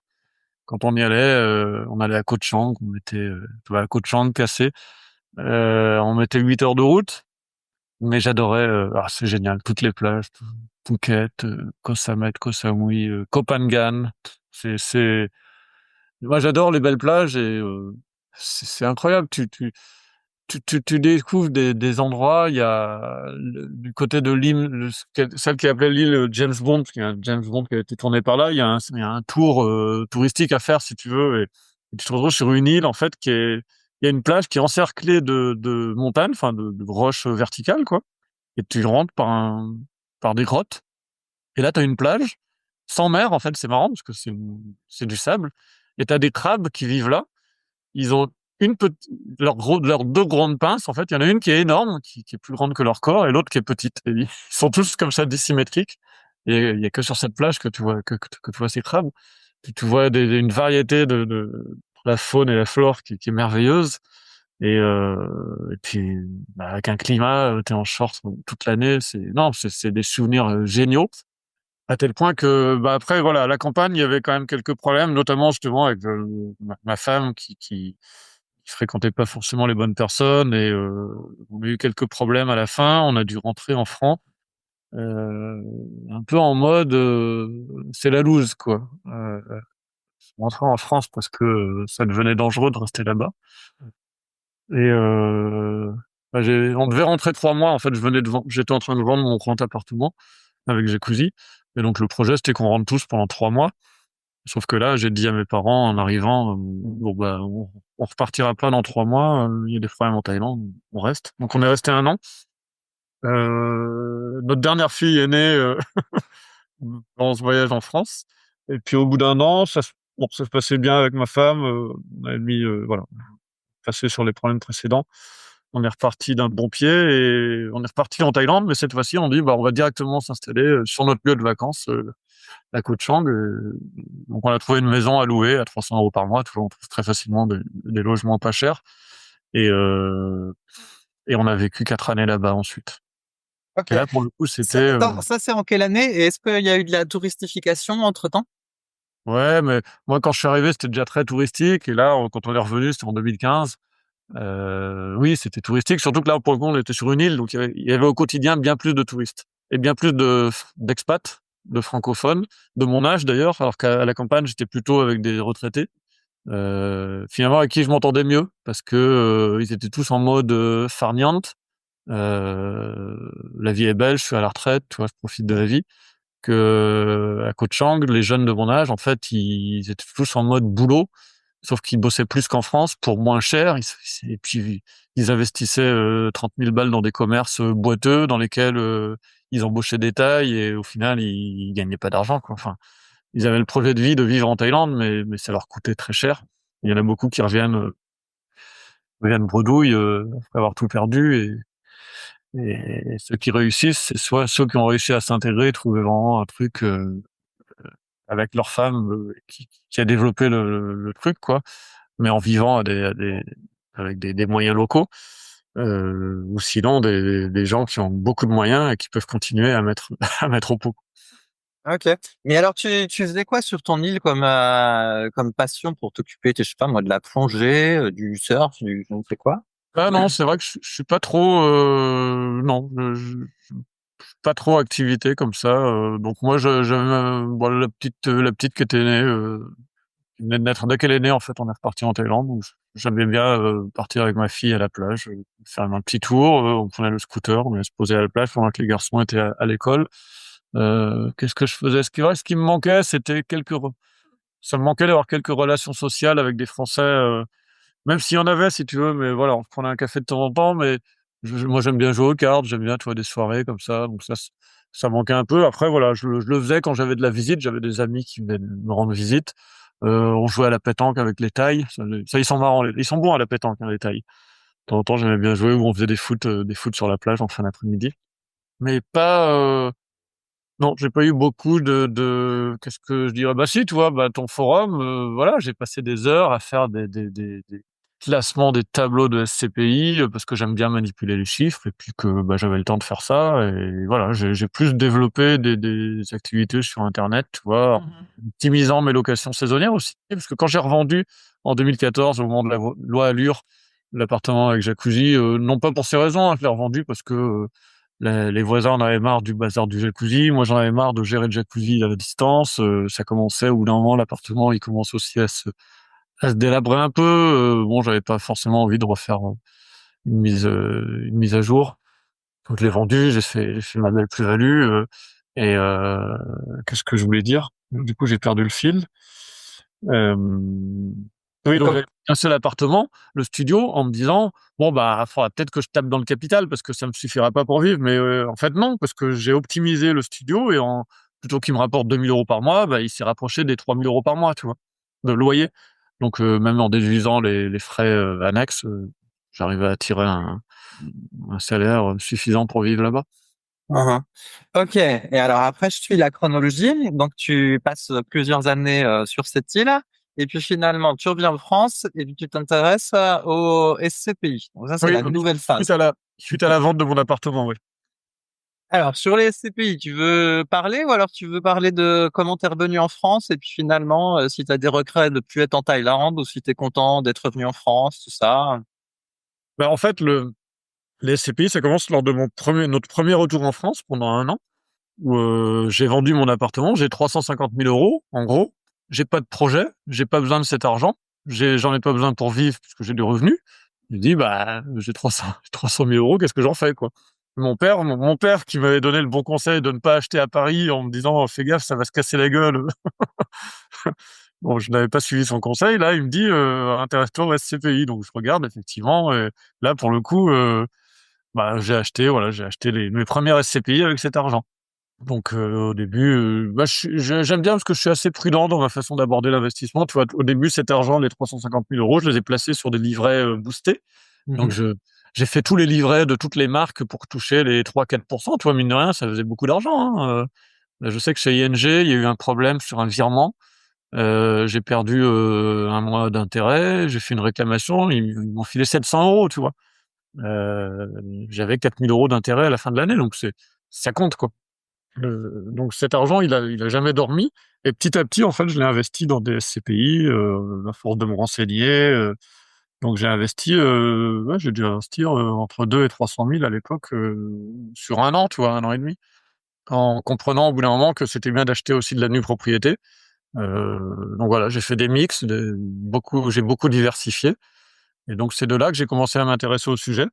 Et là, c'était juste pendant la période où je suis resté un an en France, donc ça a été bien parce que ça m'a permis de voir des commerciaux, voilà, des choses que j'aurais peut-être pas pu faire en France pour mettre ça au goût du jour. J'ai vraiment apprécié cette année en France parce que bah, des souvenirs tout bêtes.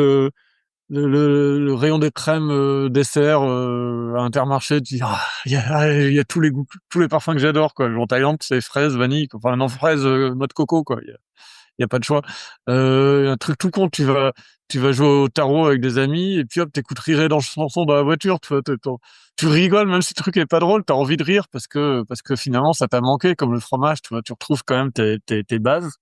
Et donc j'ai adoré cette année en France, malgré qu'au début c'était clairement une déception. J'ai adoré cette année en France et je suis revenu en Thaïlande en me disant, faudra revenir, faudra refaire ça, faudra qu'on revienne en France tous les 5 ans, faire une année en France, c'est super. Donc j'avais ce projet-là de dire voilà. Sauf que voilà, 4 ans après, sachant que quand on était en Thaïlande, on a pu rentrer pendant les grandes vacances thaï, les enfants étaient scolarisés en Thaïlande. On a pu rentrer en France pendant 2 mois, tu vois.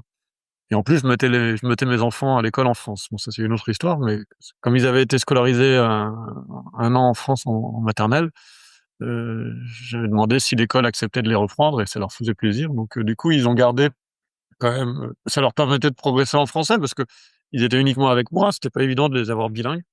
Et quand s'est posé la question 4 ans après, donc en 2018, 2019, de dire est-ce qu'on fait un an en France?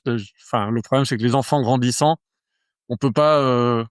Les enfants ils s'adaptent. Tu les mets à l'école en France, du jour au lendemain tu les mets à l'école en Thaïlande, ils vont se faire des copains, ils vont s'adapter. Mais par rapport à la langue, l'apprentissage, il y a un moment où ça va commencer à mettre le bazar dans leur scolarité et il fallait faire un choix. Je les voyais pas continuer l'école en Thaïlande parce que nous, on était dans des zones où il y avait pas d'école francophone. Si tu veux aller dans une bonne école en Thaïlande, faut payer, faut aller dans des bonnes écoles privées. Sinon, à l'école publique, on t'apprend à être un bon petit soldat salarié qui fait ta tâche et qui réfléchit surtout pas et qui ne lève pas le doigt, voilà. Donc moi, j'avais pas tellement l'ambition ni les moyens de leur payer des grandes écoles internationales. Et d'ailleurs, on était dans des endroits où il y en avait pas de toute manière. Donc je me suis dit, bon, c'est peut-être plus raisonnable de rentrer en France. Moi, j'avais ce projet de rejoindre les conseils de surveillance aussi. Je me suis dit, tiens, ce serait pas mal. On pourrait faire ça tout en vivant en Thaïlande, hein. Que tu rentres un mois dans la période où il y a les réunions, deux fois par an, c'est possible. Puisque quand je vivais en Thaïlande, systématiquement, je rentrais 2 fois par an en France pour gérer les appartements, faire les petites retouches de peinture, les petits bricolages, racheter, voilà. Il y avait toujours des choses à faire. Donc j'ai toujours fait beaucoup d'allers-retours. Ouais, j'ai dû prendre au moins 150 ou 200 fois l'avion. Euh, et puis même quand on était avec les enfants, j'emmenais un des garçons avec moi, ou à la fin on rentrait toute la famille. Et donc en 2019, j'ai pris la décision de dire non, bah allez, on arrête la Thaïlande, retour en France. Euh, on n'y est, on n'y est pas retourné avant plusieurs années, parce qu'après il y a eu le Covid, tu vois. Donc le Covid m'a confirmé dans ce choix en me disant, j'étais rassuré d'être en France plutôt qu'en Thaïlande pendant le Covid, même si avec le recul, je pense que j'aurais pas été en danger là-bas, mais bon, je préférais jamais autant. Si tu veux, on nous a tellement fait peur avec le Covid que j'étais plus rassuré d'être en France. En réalité, nous, les jeunes et nos enfants, ne risquions rien. Je dis ça, j'ai eu personne dans mon entourage qui a été touché. Il y a certainement des cas où des jeunes ont été touchés, mais c'est très rare. Pour moi, il n'y avait pas de raison d'en faire tout un foin. Mais voilà, donc c'est vrai qu'on y est retourné le mois dernier. C'est génial, quoi. Voilà, ça reste dans notre ADN. Mes enfants ont grandi là-bas, ils ont envie d'y retourner aussi. Maintenant, ce que je leur explique, c'est regarde tes grands frères et sœurs. Les deux aînés de ma compagne qui sont restés là-bas. Ils ont 25 ans, bah, ils sont salariés, ils gagnent moins de 500 euros par mois. Je leur dis, regarde, quand tu bosses au restaurant, t'as 1 400 € par mois, t'es serveur, t'es en cuisine. Tu peux faire ça l'été, en saison, puis tu peux repartir en Thaïlande l'hiver. T'as les moyens de voyager. Si tu travailles en Thaïlande, tu gagnes 500 € par mois, ben, tu vas rester en Thaïlande. Tu vas bien vivre à ce prix-là en Thaïlande, mais tu pourras pas voyager. Voilà. Donc après, ils se feront leur idée eux-mêmes, ils verront ce qu'ils veulent faire. Moi, ce que je veux, c'est qu'ils aient la double capacité, ils ont la double nationalité, ils parlent les deux langues. S'ils se trouvent un bon boulot où ils mettront à profit leur double culture pour de la traduction, des visites guidées, toi, ils pourront peut-être avoir un meilleur salaire. Ou sinon, ils feront une base en France et puis des voyages. Et moi, je pense que aussi, voilà, j'aurais plaisir à revenir en Thaïlande un peu plus longtemps. Tu vois, là, avec les écoles, on est coincé. Et d'ailleurs, il y a beaucoup de choses qui m'énervent en France malgré tout, même si je suis content d'y retourner. Et, et d'être parti en Thaïlande 10 ans, ça m'a aidé aussi à réaimer mon pays, si tu veux. Quand j'ai quitté la France, c'était vraiment ras-le-bol de la France. C'est un pays de voilà. En réalité, non, on est pas mal du tout en France. Maintenant, il y a des choses qui me gonflent, tu vois. Là, on est parti aller la Panama en Thaïlande. Les écoles bon, connaissent la spécificité. Et, oui, il y a une école qui a pas pu s'empêcher de m'envoyer un courrier en me rappelant que l'instruction est obligatoire et que si ça venait à se reproduire, il ferait un signalement. Bon, ça, c'est le genre de truc qui me gonfle en France. Bon, en Thaïlande, il n'y a pas ce genre de problème. T'as toujours la police derrière qui te rappelle à l'ordre. J'ai envoyé, voilà, tu vois, ce genre de choses, c'est très désagréable. Et d'ailleurs, à tel point que j'ai envoyé peut-être la directrice en lui disant que je traitais son courrier par le plus grand des mépris, que mon fils était bilingue, qu'il n'était pas question qu'il perde sa, sa double capacité et que ça faisait partie de son éducation d'aller dans son pays et que c'est pas en ratant 10 jours d'école que ça allait nuire à son année, tu vois. Mhm. Ok, alors sur l'aspect plus STPI et conseil de surveillance, donc qu'est-ce qui t'a fait donner envie de vouloir aller dans un conseil de surveillance et puis est-ce que tu veux en parler, ou donner des anecdotes ou quoi? Je sais que c'est un peu un sujet, c'est un peu parce que il y a d'autres personnes qui sont membres de conseils de surveillance sur le forum, mais en même temps une fois qu'ils y sont, ils veulent pas trop donner d'infos comme Ouais. si c'était un peu tabou et qu'il fallait pas trop savoir qu'au final, je vais volontairement tirer le trait, au final, les conseils de surveillance, ça sert à peu près à rien, qu'on peut pas influencer la stratégie de la maison de gestion et que, au final, pour ceux qui sont pas bénévoles dans les conseils de surveillance, c'est juste un moyen de toucher un petit peu d'argent en faisant finalement pas grand-chose en termes d'influence. Alors, je t'écoute, dis-nous ce qu'il en est. Alors c'est sûrement le cas pour certaines sociétés de gestion dans lesquelles je ne suis pas. Pour ma part, les conseils de surveillance dans lesquels je suis, on est pris très au sérieux par la société de gestion. Alors attends, que déjà qu'on comprenne bien, donc pour arriver au conseil de surveillance, comme il y a déjà pas mal de d'administrateurs des conseils qui en gros sont issus de grosses sociétés d'assurance ou quelque chose comme ça. Toi, ta stratégie, ça a été de postuler sur des petites SCPI pour maximiser tes chances d'être élu, c'est ça? Or non, ma stratégie, ça a été de postuler, point final, y compris sur des SCPI pour lesquels j'ai aucune chance, mais qui ne tentent rien n'a rien. Donc, on postule, ça coûte rien, t'envoies ta candidature, il y a des échéances chaque année, il y a tant de postes renouvelés ou il y en a pas, donc tu te présentes. Et puis, tu fais partie d'une liste de candidats. Parfois, tu te retrouves, on a vu pour Activimo, au milieu de 140 candidats, ce qui est absolument ridicule. Et puis, parfois, tu te retrouves, il y a 6 candidats pour 4 postes. Et finalement, bah, t'es élu, quoi. Tu te dis, ah, chouette. Donc, après, les critères d'élection, pour les gens, oui, alors la société d'assurance, elle va voter pour elle parce qu'elle a 500 000 parts, donc elle a déjà 500 000 votes pour elle, donc elle est sûre d'être élue. Et puis après, le porteur lambda, il a le choix entre Tartampion qui a 70 ans et 10 parts, et puis un jeune de 40 ans qui a 100 parts, tu vois, il se dit, ah bah tiens, je vais voter pour lui, quoi. Puis à l'inverse, t'en as qui vont dire, bah non, moi je vais voter pour celui qui a 70 ans, il sera plus impliqué, enfin, tu vois. Donc c'est des critères très subjectifs, mais voilà, il y a de la place. Donc moi j'ai été élu sans trop. Bah, j'ai essayé plusieurs SCPI où ça n'a pas marché, puis j'ai fini par être élu sur une, puis deux, et j'ai été très bien accueilli par le conseil. Il y en a une où j'ai même été élu vice-président à ma grande surprise, face à des types qui étaient bien plus compétents que moi. Même si aujourd'hui voilà, je commence à bien maîtriser le sujet, mais j'ai pas le même historique que des gens qui sont rentrés dans une SCPI au moment où elle a été créée, tu vois. Euh, alors c'est vrai que j'étais assez virulent sur le forum au sujet alors à la fois des cumulards et puis des types qui sont trop âgés. J'ai tendance à dire, après 70 ans, vous êtes gentils, passez la main. Aujourd'hui, j'ai un peu mis de l'eau dans mon vin parce que moi, je fréquente beaucoup ces gens-là. Ah, ils ont un savoir qui est merveilleux. Alors, ils vont pas forcément le partager spontanément, mais quand tu discutes avec eux, bah, ils ont rien à cacher. Ils t'expliquent, effectivement, c'est des bibles. Donc après, c'est toujours triste quand tu vois quelqu'un qui dit, bon, ben voilà, bah, je vous dis au revoir parce que je pourrais pas me représenter la prochaine fois, j'aurais atteint la limite d'âge. En général, c'est entre 70 et 75 ans, les limites d'âge. Donc, passé 75 ans, on peut considérer que c'est un âge raisonnable pour arrêter. Ok, Et, alors attends. Donc là, tu es membre de conseil de surveillance, tu as été membre de conseil de surveillance de SCPI plutôt à capital fixe, ça, ou à capital variable? Déjà? euh, à capital fixe, qui est passé ensuite à capital variable. Donc Ok, aujourd'hui, j'en ai une à capital fixe, une à capital variable. ok.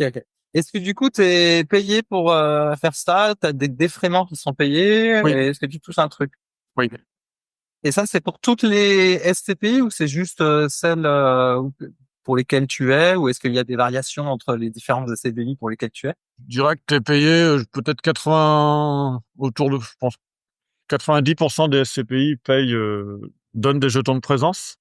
Et entre 500 et 1 500 euros, je dirais, la réunion. Donc, c'est très correct. Quand il y a une rémunération, elle est très correcte. Après, j'ai pas fait le tour de toutes les SCPI, mais il me semble que c'est. Donc moi, en l'occurrence, c'est de l'ordre de 1 000 euros à chaque fois. C'est très confortable.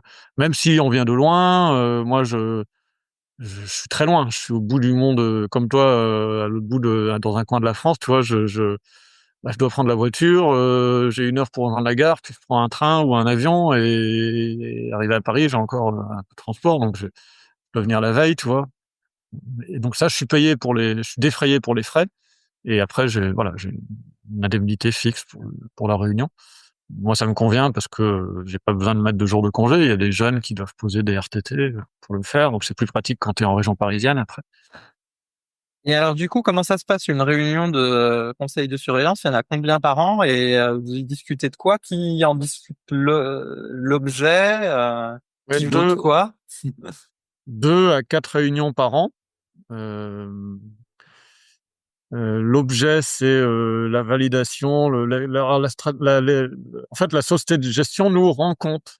Moi, je trouve là où on est respecté parce que la société de gestion a vraiment à cœur de nous convaincre qu'elle a bien travaillé. Alors, nous, on est là pour leur dire, ouais, non, mais vous êtes gentils, là, votre achat, ça s'avère être un fiasco. Ah oui, mais alors, c'est eux qui sont obligés de se défendre. Non, mais quand on l'a acheté, on pensait que, gna gna, bon, bah, mais ils sont obligés de se défendre face à nos questions et ils nous exposent leur stratégie et ils nous convainquent de la valider. Après, nous, on est d'accord ou pas. De toute manière, on n'a pas à s'immiscer dans la gestion de la SCPI, même si on a quand même un avis qu'ils entendent d'une oreille. Et après, selon la société de gestion, nous, on a une société de gestion qui a invité le conseil au restaurant pour les convaincre de fusionner deux de leurs entités. Et la société de gestion prend un risque en faisant ça, parce qu'elle aurait pu dire on fusionne, on demande un vote du conseil purement consultatif, mais on fusionne. Là, ils ont fait l'inverse, ils ont demandé si le conseil acceptait, le conseil a refusé, et les SCPI n'ont pas été fusionnés, et au bénéfice d'une des deux SCPI, je peux te le garantir. Donc, de dire que le conseil de surveillance ne sert à rien, c'est faux. Moi, je refuse on a un rôle qui est certes limité, mais qui est réel. Et si des conseils se sentent inutiles dans certaines sociétés de gestion, j'ai envie de dire, à eux de se remettre en cause, hein. Moi, je pense pas que j'accepterais d'être inutile dans un conseil de surveillance. Donc, je ferai en sorte d'être élu président et puis de faire bouger certaines choses pour que la société de gestion donne la latitude au conseil d'exister. Sachant que faut savoir qu'un conseil de surveillance a la possibilité de renverser la société de gestion s'il estime que sa façon de travailler ne va pas dans l'intérêt des porteurs de parts. Donc, si la société de gestion se fiche de ce que dit le conseil, au bout d'un moment, le conseil peut en avoir marre et dire bon, bah, nous, on a trouvé quelqu'un d'autre, on va faire voter en assemblée générale. Et ça s'est vu déjà. Donc, voilà. Moi, pour ma part, je suis assez fier d'appartenir à ces conseils de surveillance. Je défends mes idées, je défends mes idées dans l'intérêt de la SCPI. On n'est pas toujours d'accord entre membres, mais les échanges sont très courtois, vraiment très. Et puis très, voilà, il y a des fois où tu te dis, ouais, lui, il a agi un peu, il aurait pu nous demander, tu vois, des petites, des petites contraintes un peu, et puis finalement, chacun s'explique et ça se fait dans un calme assez feutré et chacun explique ses positions. Donc non, moi je suis assez positif là-dessus, même si je sais qu'on a un rôle qui reste limité et qu'on peut pas aller à l'encontre du marché, hein. De toute manière, aujourd'hui, les valeurs patrimoniales perdent 15-20%, voire plus, 25% sur la plupart des immeubles. On peut que subir et limiter la casse. Et alors, qu'est-ce que tu penses, par exemple, où des fois on peut avoir des doutes justement sur les valeurs de réalisation qui sont données par certaines SCPI, où il y a eu des échanges sur le forum, Ouais. où certaines SCPI où ça dit probablement la valeur est un peu surestimée ou des choses comme ça. Et du coup, le conseil de surveillance, qu'est-ce qu'il peut dire là-dessus? Donc la maison de gestion, elle va dire, bah voilà, nous, nos estimations disent que la valeur de la part ou je sais pas quoi, c'est tant. Et vous, en tant que conseil, si jamais vous me dites, bah, je sais pas, c'est bizarre quand même, le marché a baissé de temps, c'est pas reflété dans la valeur. Vous, c'est quoi votre moyen d'action en fait? Qu'est-ce que vous pouvez dire là-dessus? En fait, ce que j'ai du mal à comprendre, Ouais. c'est de quoi vous discutez dans les réunions en fait. Imaginons, voilà, la maison de gestion elle vous dit, ah bah voilà, là j'ai acheté 10 immeubles. Bon Ouais, ben il y a les ventes, les achats, il y a voilà, mais en fait, bah, c'est bien, vous regardez les ventes et les achats, mais bah, quoi après, en fait? Tu vois? Vous dites, la du coup, vacance. Ils la passent en vacance. revue les gros immeubles vacants, ils nous expliquent leurs actions. Là, on va avoir, ça va être délicat, dossier délicat, on va avoir du mal à relouer, on envisage des travaux, on envisage une cession. Ils nous expliquent en fait pourquoi c'est pas loué et ils doivent nous l'expliquer parce que sinon nous on va leur dire attendez, il y a un immeuble, je sais à Saint-Denis, tout le monde dit à chaque fois cet immeuble il correspond pas à l'ADN de la SCPI, pourquoi vous le vendez pas? Et moi j'ai fini par aller voir là-bas, c'est vers Pleyel. Je dis, bah, effectivement, c'est super bien placé, mais c'est une zone en chantier depuis permanent depuis 10-15 ans. Et la société de gestion dit non, on peut pas le vendre aujourd'hui, on est obligé de faire avec. Il est occupé partiellement, faut attendre. Et j'ai eu tendance à défendre la société de gestion en disant qu'effectivement, cet immeuble n'est pas mauvais en soi. Un jour, il sera rempli. Il faut être patient parce que si on vend, de toute manière, ce sera à la casse. Et la société de gestion, son but, c'est ça, c'est de défendre ses dossiers. Alors, qu'est-ce que je voulais te dire ouais, sur les valeurs patrimoniales. Donc, nous, chez nous, on a clairement des expertises qui sont en baisse, qui correspondent aux baisses que voit le marché. Donc, on ne fait que acquiescer et constater les dégâts, malheureusement. Je vais faire mon mea culpa, hein, sur le forum. Moi, j'ai été assez dur vis-à-vis de Pierre Val Santé. Elle a perdu 4% l'an dernier en valeur patrimoniale, plus de 4%. Cette année, elle s'est stabilisée, voire elle remonte d'un chouïa, mais ça m'étonne. Je reste sceptique. Maintenant, je peux pas dire que c'est faux ou qu'il y a tromperie, hein. C'est des experts indépendants qui ont estimé que alors, peut-être que les VFA ont fait en sorte aussi que ça, il y a une certaine stabilité ou une amélioration des valorisations, je sais pas. Mais ça reste étonnant des SCPI comme les Quorum ou les Immorand qui sont stables dans le contexte de marché. C'est aussi étonnant. Notre directeur général de la société de gestion parle de rétention de valeur. Voilà, il dit que clairement, il accuse des sociétés de faire de la rétention de valeur en disant elles ne, elles, elles ne reportent pas dans les valeurs de réalisation la baisse de valeur du patrimoine. Donc, faut savoir qu'en fait, les experts donnent des chiffres. Maintenant, un expert, ça reste un client. L'expert, c'est le client de l'entreprise. Si l'expert donne un compte rendu qui convient pas à la société de gestion, la société de gestion peut dire au gestionnaire oh, votre rapport, vous êtes gentil, ça va pas du tout, ça tient pas compte de ça, ça, ça. Il va vous donner ses arguments. Face à ça, l'expert, soit il est inflexible, il dit t'es gentil mon coco, tu vas pas m'apprendre mon métier, c'est ça ou dégage. En l'occurrence, la société de gestion peut changer d'expert, ou l'expert va éventuellement accepter de revoir ses valeurs à la hausse, j'en sais rien. C'est ça, on est à la limite de la corruption si c'est le cas. Et, euh, et ensuite, la société de gestion, elle, peut aussi influer à la marge, si tu veux, en comptant, en ajoutant le reste de la comptabilité, tu vois, sur les charges des emprunts, pour arriver à la valeur de reconstitution et plus de réalisation. Donc, il y a une marge de manœuvre qui est censée être faible, mais on constate que la valeur, le patrimoine des SCPI a baissé entre 15 et 20% pour le bureau sur la plupart, et certaines 5%. Bon, tu prends une SCPI comme euh, Placement Pierre, je connais enfin, je connais des membres du conseil là-bas, j'échange avec eux, je leur dis mais elle résiste, c'est étrange quoi. Et là, pour le coup, on n'a pas tendance à penser que la société de gestion cherche de minimiser la casse, parce que sur d'autres SCPI du même gérant, il y a de la casse. Bon, c'est un patrimoine qui résiste. Voilà, certains immeubles vont résister davantage que d'autres. Peut-être que certains experts sont plus durs que d'autres aussi. C'est très difficile, hein, d'évaluer les immeubles. Et moi, ce que je constate, c'est qu'en général, ce qui se vend en France, ça se vend au-dessus de la valeur d'expertise. Alors, soit on dit oui, c'est bien, les experts sont prudents, et leur but c'est plutôt d'être prudents plutôt que de surélever. Ils ont plutôt intérêt à être prudents dans leur estimation. Maintenant, est-ce que la société de gestion, elle a pas aussi intérêt à ne vendre que ce qui va se vendre au-dessus des valeurs d'expertise, tu vois? Tu vois ce que je veux dire? Oui, je vois très bien. C'est-à-dire que elle met en vente un immeuble que l'expert dit il vaut 2 millions, et puis que la société de gestion, elle le met en vente à 2 millions, puis elle n'arrive pas à le vendre, et puis elle a une offre à 1,5 million, bah, finalement, elle se dit bon, bah, laisse tomber, on va pas le vendre celui-là parce que ça fait tâche, on va en vendre un autre, tu vois. Et donc, c'est délicat dans ce contexte où ça bouge beaucoup. C'est difficile d'estimer qui est à juste valeur et qui ne l'est pas.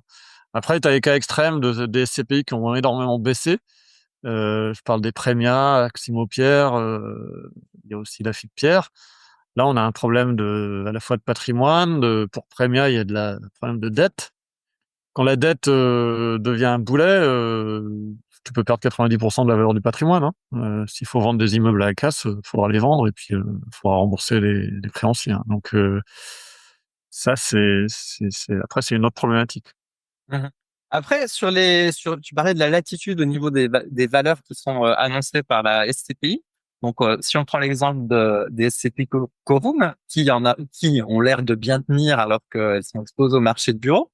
En même temps, on pourrait dire que même s'ils utilisent, admettons, parce qu'on se parle, donc je fais pas de diffamation ni rien, même s'ils utilisent, on va dire, avantageusement la latitude qu'ils ont, on pourrait dire que c'est bien quand même du point de vue du porteur de part, parce qu'en fait, si la SCPI a une valeur stable dans un contexte baissier, elle va être perçue auprès des autres investisseurs comme bien gérée, à tort ou raison. En tout cas, c'est comme ça qu'elle sera perçue. Du coup, ça a amené de la collecte, et puis comme ça, Quorum, par exemple, si on continue dans cet exemple, peut investir dans le contexte actuel, alors que si, entre guillemets, il n'y avait pas eu cette latitude au niveau de la valeur, ou si, au contraire, ils avaient été trop prudents au niveau de la valeur, puis du coup, ils avaient publié une valeur en baisse, et ben ils auraient pas collecté, ils auraient peut-être eu de la décollecte, et puis au final, ils ne pourraient pas profiter des opportunités de marché actuelles.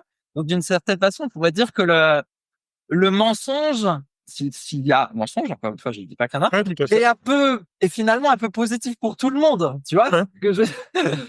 Alors ça peut fonctionner, ça peut être avantageux dans la mesure où ça permet à la CPI effectivement d'investir dans le contexte actuel, mais c'est attention à la forme de fuite en avant, hein, parce que le retour à la réalité peut être plus brutal si un jour elle se retrouve obligée de valoriser son patrimoine à la vraie valeur des immeubles s'il y a eu effectivement des surestimations à un moment.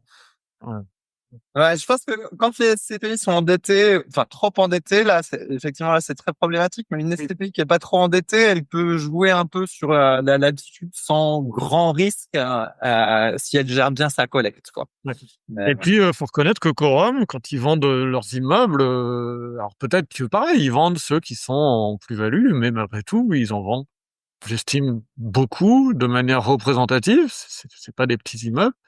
Il faut reconnaître qu'ils vendent au-dessus des valeurs expertisées. Donc, bon, moi, je suis malheureusement plus associé de Quorum. J'ai tendance à toujours ne pas y croire, mais je constate qu'ils fonctionne bien. Je suis assez admiratif je sais pas, j'ai été dans leur bureau, ils m'avaient invité un jour. C'est un beau symbole de réussite. Ils ont des superbes locaux. C'est des types qui sont multimillionnaires, quoi. Et ils ont réussi à en faire bénéficier la plupart des porteurs de parts. et sur la liquidité qui est très faible sur un certain nombre de SCPI, est-ce que tu as un commentaire à faire là-dessus? Bah, moi, j'ai toujours mis en garde hein, sur ce problème des SCPI à capital variable, en disant attention, le jour où les Rivoli, les gros mastodontes, alors je pensais à Immorente aussi à l'époque, mais c'est pas le cas, quoiqu'ils commencent à être un peu illiquides. Le jour où ces SCPI se bloquent, il y a une forme d'engrenage, de spirale infernale. C'est-à-dire que ça se bloque, on met un fonds de remboursement, on vend, mais ouais, mais ça baisse dans un marché qui n'est pas favorable. Et c'est gênant de savoir que des gens ne vont pas pouvoir sortir d'ici 10 ans, quoi, tu vois. Sauf à sortir à la casse dans un marché secondaire où on va leur permettre de vendre à 30% moins cher que ce que ça vaut, quoi. C'est malheureusement subi. Moi, j'ai 47 ans, donc je suis long. J'ai pas de problème là-dessus, mais je regrette de voir certaines valorisations effectivement fondre comme neige au soleil. C'est dommage. Et sur le fonds de remboursement départ, donc il y avait eu une discussion sur le forum qui disait qu'à partir d'un certain niveau de blocage, il était obligatoire de mettre en place un fonds de remboursement avec ses avantages et ses inconvénients. Non, il est obligatoire de prendre des mesures, de proposer des mesures, soit un fonds de remboursement, soit un passage à capital fixe. Et toi, le fonds de remboursement, dans les écrits que tu as pu avoir sur le forum, j'ai eu l'impression que tu disais que c'était pas vraiment positif pour les porteurs de parts parce que ça se faisait souvent avec une grosse décote. Bah alors, avant je disais que fonds de remboursement, faut éviter parce que tu vends à perte. Sauf que là, on a vu sur Edissimo qui a, suite à la première baisse, elle a proposé baisse de prix de part. Elle a proposé un fonds de remboursement. Euh, elle, les gens sont sortis via le fonds de remboursement et il y a eu d'autres baisses de prix de part qui se sont faites à un prix inférieur. Donc, en fait, ceux qui sont sortis par le fonds de remboursement, qui auraient dû sortir à perte, ont finalement vendu plus cher que ceux qui sont sortis normalement quelques mois après, tu vois. Mhm. Donc, c'est gênant. Bah, ça dépend pour qui. Non, mais tant mieux pour eux. Mais c'est gênant pour la SCPI de rembourser des parts à un prix supérieur auquel, quelques mois après, ça vaut, quoi, tu vois. Mhm.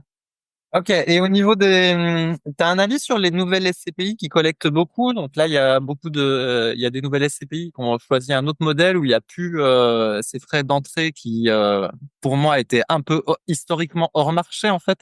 Sauf sur les SCPI, il y a eu un truc un peu particulier, c'est que la concurrence pour moi a pas très bien marché parce que c'est des placements qui existent depuis plusieurs décennies. Ils ont continué à avoir des frais d'entrée qui étaient très élevés pendant très longtemps. Et au final, on avait l'impression que les maisons de gestion gagnaient de l'argent beaucoup sur la collecte. Et du coup, il y avait un désalignement un petit peu des intérêts entre la maison de gestion qui était toujours poussée à collecter, collecter, collecter, des fois au détriment des porteurs de parts historiques. Et donc là, il y a des nouvelles maisons de gestion et des nouvelles SCPI qui, eux, ont un nouveau modèle. Il n'y a pas de frais d'entrée, mais il y a plus de frais de gestion.